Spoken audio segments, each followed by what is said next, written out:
එදා අනෝමා නදී තීරෙහි පැවිදි වෙලා බවුන් වඩන්නට යන්නට සැලසෙන අවස්ථාවේ පින්වතුනි චන්න ඇමතියට දුක වාව ගන්නට බැරුව අඬන්නට පටන් ගන්නවා.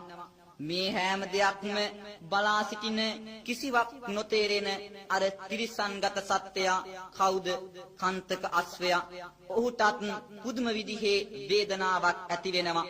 වෙනදා තමන් සමග ආවහම තමන් සමගම ආපසු යනවා. නමුත් අද මේ කුමාරයා ආපසු ගමන් කරන්නේ නැති බව තේරුම් අරගෙන ඒ අහිංසක සතාගේ හිතට මේ වගේ වේදනාවක් ඇති වෙනවා.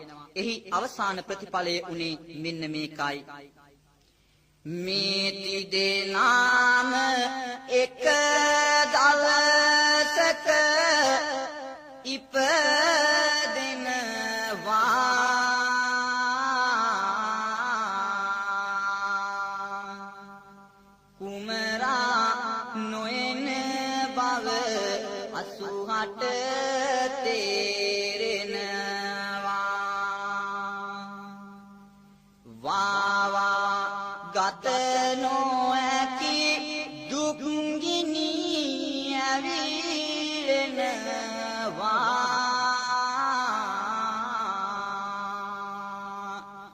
අයියෝ පපුව පැලිලා අසුමිය යනවා.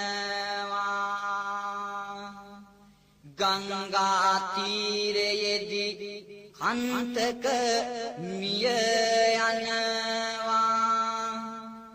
වැළපෙන චන්න අමතා දැන් පවසනවා.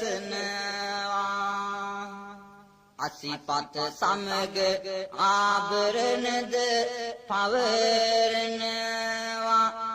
මපියානන්ට මිය පැවසිය යුතු වෙනවා. දුන්නා ආභරණ චන්නට ගෙනියන්න. අසුමිය ගියා දුක නොහැකිව ඉවසන්න. පෙරදා පින්වතුනි කඳුලැලි සලමින් ඇමතියා ගියා ආපහු මැදුරට යන්න.